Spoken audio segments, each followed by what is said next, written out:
Assalamualaikum warahmatullahi wabarakatuh. Saya dari Universitas Samudra Langsa.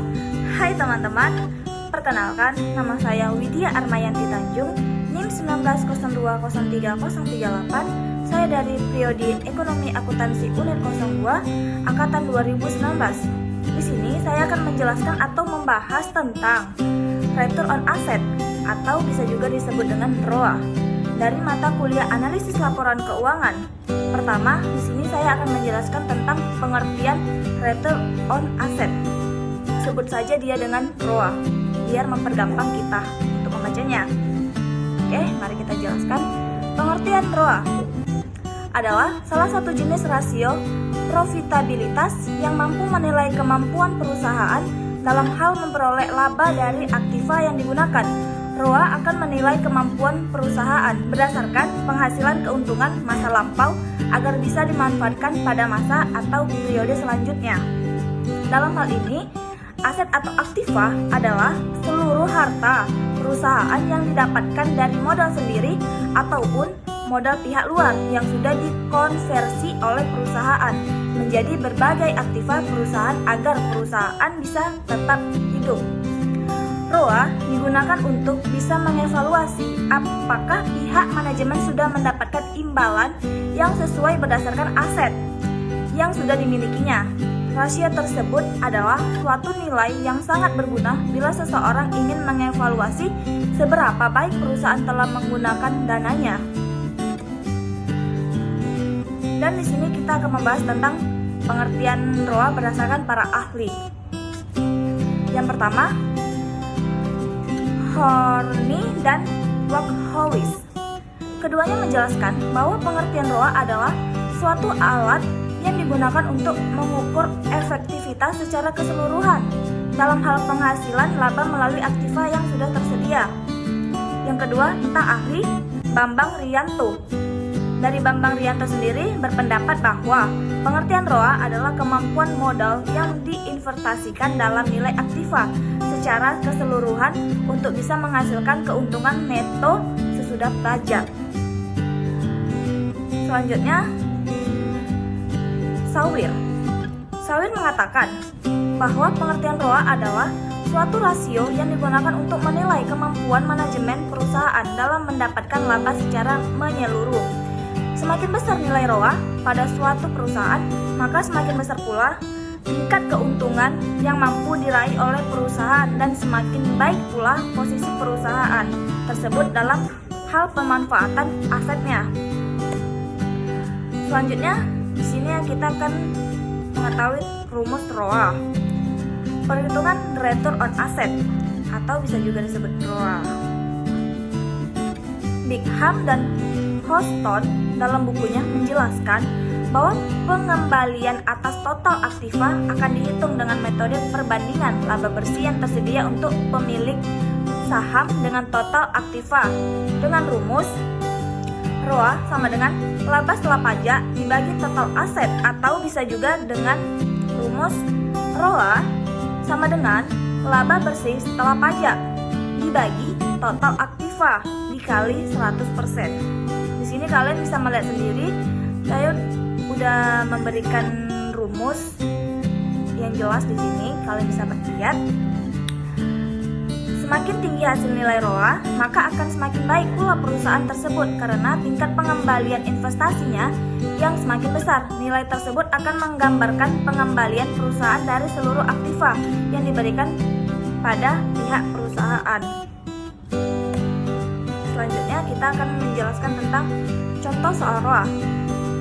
Biar lebih paham, kita coba tentang menganalisis PT Terang Abadi.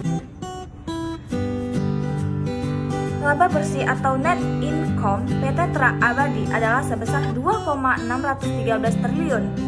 Hal ini berdasarkan laporan keuangan per tanggal 31 Desember 2018. Sedangkan total asetnya berjumlah 51,333 triliun. Dengan data di atas, hitunglah jumlah ROA PT Terang Abadi. Pembahasannya begini. Rumus Return on Asset, kita masukkan dulu rumusnya. ROA sama dengan laba bersih setelah pajak dibagi total aset atau rata-rata total aset, baru dikali 100%. Oke. ROA sama dengan, di sini PT Terang Abadi adalah sebesar 2,630 triliun laba bersihnya. Kita masukkan laba bersihnya 2,613 triliun dibagi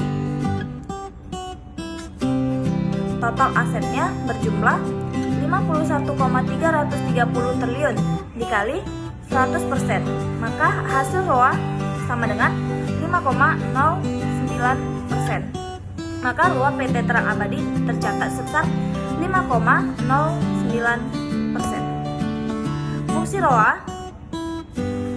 untuk perusahaan diantaranya adalah 1. Menentukan profitabilitas dan efisien. ROA menunjukkan jumlah uang yang diperoleh per aset. Oleh karena itu, pengembalian nilai aset yang lebih tinggi menunjukkan bahwa bisnis yang dijalani lebih menguntungkan dan efisien. Yang kedua, membandingkan kinerja antara perusahaan. Penting untuk dicatat bahwa pengembalian aset tidak boleh dibandingkan di seluruh industri. Perusahaan dalam industri yang berbeda sangat bervariasi dalam penggunaan aset mereka. Misalnya, beberapa industri mungkin memerlukan properti, pabrik, peralatan yang mahal untuk menghasilkan pendapatan dibandingkan dengan perusahaan di industri lain. Ketiga, menentukan intensif aset perusahaan. ROA dapat digunakan untuk mengukur seberapa intensif aset perusahaan. Semakin rendah pengembalian aset, semakin insentif aset perusahaan. Contoh, perusahaan pada aset adalah perusahaan penerbangan. Selanjutnya, di sini tentang keunggulan return on asset atau bisa juga disebut dengan ROA. Munawir menjelaskan terdapat dua keunggulan utama dari ROA. Pertama, ROA mampu memperbandingkan rasio industri.